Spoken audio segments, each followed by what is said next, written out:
आकाशवाणी लखनऊ से प्रस्तुत है प्रादेशिक समाचार। मुख्य समाचार। उपराष्ट्रपति जगदीप धनखड़ ने काशी में नमो घाट और देव दीपावली का किया शुभारंभ। कहा, सशक्त राष्ट्र के लिए सामाजिक समरसता जरूरी। मुख्यमंत्री योगी आदित्यनाथ ने लखनऊ में अंतर्राष्ट्रीय जनजाति भागीदारी उत्सव का किया शुभारंभ। कहा, राज्य सरकार जनजातीय समुदाय के उत्थान के लिए चला रही है विभिन्न योजनाएं। राज्य में पीसीएस प्रारंभिक परीक्षा आगामी 22 दिसंबर को एक ही दिन 2 पालियों में कराई जाएगी संपन्न। और प्रदेश भर में धार्मिक श्रद्धा और हर्षोल्लास के साथ मनाई जा रही है गुरु नानक जयंती। कार्तिक पूर्णिमा पर लाखों श्रद्धालुओं ने लगाई आस्था की डुबकी। नमस्कार, प्रदेश के समाचारों के साथ मैं श्वेता उपाध्याय और अब समाचार विस्तार से। उपराष्ट्रपति जगदीप धनखड़ ने आज वाराणसी में राज्यपाल आनंदीबेन पटेल, मुख्यमंत्री योगी आदित्यनाथ और केंद्रीय मंत्री हरदीप सिंह पुरी की मौजूदगी में नमो घाट का लोकार्पण किया। इस दौरान 11 लाख दीपों के प्रज्वलन, गंगा आरती, लेजर शो और ग्रीन आतिशबाजी के बीच देव दीपावली की शुरूआत हुई। समारोह को संबोधित करते हुए उपराष्ट्रपति श्री धनखड़ ने कहा कि सशक्त राष्ट्र के लिए सामाजिक समरसता जरूरी है। हमारी संस्कृति हमें प्रेरणा देती है, सभी को साथ लेकर चले। भारत सामाजिक समरसता की नींव है, दुनिया को बड़ा संदेश देती है। मानवता का सबसे बड़ा धर्म क्या है? सामाजिक समरसता होनी चाहिए। हमारे बीच मनभेद हो सकते हैं, मतभेद भी हो सकते हैं। मनभेद कम से कम होने चाहिए, कोशिश करनी चाहिए न हो। पर जब राष्ट्र हित के मामले में हम कुछ लोगों को देखते हैं कि वो इसको सर्वोपरि नहीं रखते, तो देश में चुनौती का वातावरण बनता है। उस वातावरण के प्रति सजग रहने के लिए हमारी सांस्कृतिक माला जो है, हम सबको उसी का हिस्सा रहना है। इससे पहले कार्यक्रम को संबोधित करते हुए केंद्रीय मंत्री हरदीप सिंह पुरी ने कहा कि केंद्र सरकार की विभिन्न योजनाओं से काशी का स्वरूप लगातार बदल रहा है।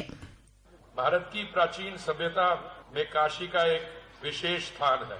ये संस्कृति और सभ्यता का संगम है। माननीय प्रधानमंत्री श्री नरेंद्र मोदी जी के नेतृत्व में काशी का स्वरूप बदल रहा है। ये विरासत और विकास एक साथ कदम मिलाकर चल रहे हैं। एक तरफ इंफ्रास्ट्रक्चर प्रोजेक्ट्स विकास का प्रतीक बन रहे हैं, तो दूसरी तरफ यहां आने वाले तीर्थ यात्रियों के लिए आधुनिक सुविधाओं का विकास हो रहा है।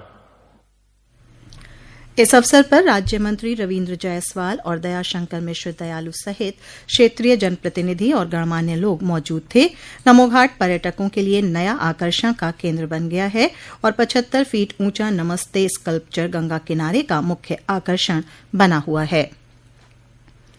प्रधानमंत्री नरेंद्र मोदी ने आज जनजातीय गौरव दिवस के अवसर पर बिहार के जमुई में भगवान बिरसा मुंडा की 150वीं जयंती वर्ष समारोह की शुरूआत की। इस मौके पर प्रधानमंत्री ने एक स्मारक सिक्का और डाक टिकट का अनावरण किया।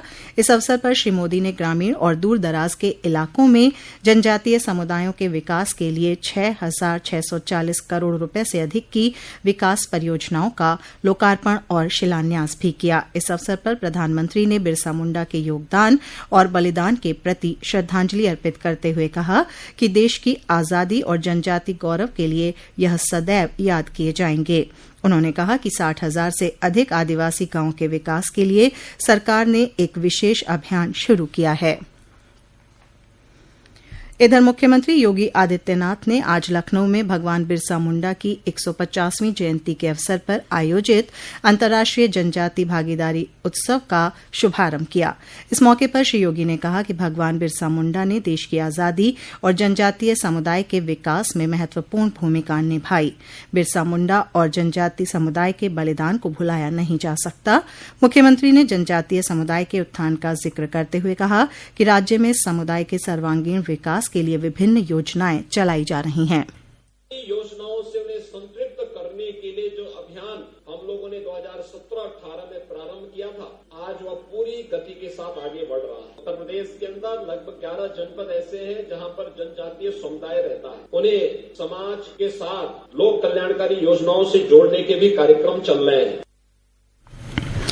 मुख्यमंत्री ने कहा कि जनजातीय समुदाय की विरासत और संस्कृति सुरक्षित रहे, इसके लिए कई जगहों पर म्यूजियम बनाए जा रहे हैं। उन्होंने कहा कि राज्य सरकार बलरामपुर और सोनभद्र में संग्रहालय बना चुकी है। इस मौके पर राज्य के समाज कल्याण मंत्री असीम अरुण ने कहा कि प्रदेश सरकार वनवासी समाज को वनाधिकार दिलाने के लिए पूरी तरह तत्पर है। मुख्यमंत्री योगी आदित्यनाथ ने आज लखनऊ में 4 दिवसीय कृषि भारत सम्मेलन का उद्घाटन किया। CII के सहयोग से आयोजित कृषि क्षेत्र के विकास और नवाचार पर आधारित कृषि और प्रौद्योगिकी सम्मेलन के अवसर पर मुख्यमंत्री ने कहा कि कृषि क्षेत्र में आज सबसे बड़ी चुनौती कृषि लागत को कम करना और अत्याधुनिक तकनीक का उपयोग करके कृषि को केमिकल मुक्त करना है। उन्होंने कहा कि इसके लिए परस्पर सहयोग से समाधान निकालना होगा। श्री योगी ने कहा कि सरकार किसानों की आवश्यकताओं और उनके आर्थिक उत्थान के प्रति समर्पित है तथा इस दिशा में विभिन्न योजनाओं के साथ ठोस उपाय किए जा रहे हैं। सम्मेलन में करीब 1 लाख किसान और देश विदेश की 200 से ज्यादा कृषि उत्पाद कंपनियां हिस्सा ले रही हैं। ये समाचार आप आकाशवाणी लखनऊ से सुन रहे हैं। ताज़ा समाचार जानने के लिए आप हमारी वेबसाइट newsonair.gov.in पर लॉगिन कर सकते हैं। इसके साथ ही आप प्रादेशिक समाचारों का ये बुलेटिन हमारे YouTube channel news on AIR Lucknow पर भी सुन सकते हैं।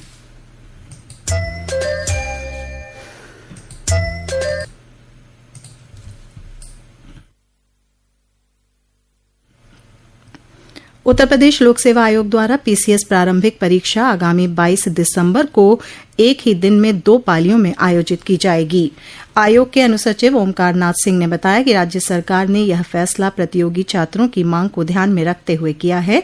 इस बीच समीक्षा अधिकारी और सहायक समीक्षा अधिकारी प्रारंभिक परीक्षा 2023 जो 22 और 23 दिसंबर को होनी थी, उसे स्थगित कर दिया गया है। इस सिलसिले में उत्तर प्रदेश लोक सेवा आयोग के वरिष्ठतम सदस्य कल्पराज सिंह की अध्यक्षता में 4 सदस्यीय समिति का गठन किया गया है। समिति के रिपोर्ट पर विचार करने के बाद जल्द ही इन दोनों प्रारंभिक परीक्षाओं की तिथि की घोषणा की जाएगी। सिख पंथ संस्थापक और पहले गुरु श्री गुरु नानक देव का 555वां प्रकाश पर्व आज प्रदेश भर में हर्षोल्लास और श्रद्धा के साथ मनाया जा रहा है। जगह जगह गुरुद्वारों को दिव्य और भव्य रूप से सजाया गया है और विशेष दीवान के साथ शबद कीर्तन और पाठ का सिलसिला जारी है। इस दौरान लंगर का आयोजन भी किया गया है। राजधानी लखनऊ, बाराबंकी, रायबरेली समेत विभिन्न स्थानों पर आज सुबह प्रभात फेरियां निकाली गईं। शहर के आलमबाग स्थित गुरुद्वारे में आयोजित कार्यक्रम में मुख्यमंत्री योगी आदित्यनाथ ने भाग लिया। इस अवसर पर अपने संबोधन में श्री योगी ने कहा कि श्री गुरु नानक देव ने सामाजिक समरसता के लिए जिन उच्च आदर्शों और स्वस्थ परंपराओं की स्थापना की, उनसे प्रेरणा लेकर देश, समाज और धर्म के लिए लगातार काम करना चाहिए ताकि युवा पीढ़ी को प्रेरणा मिल सके।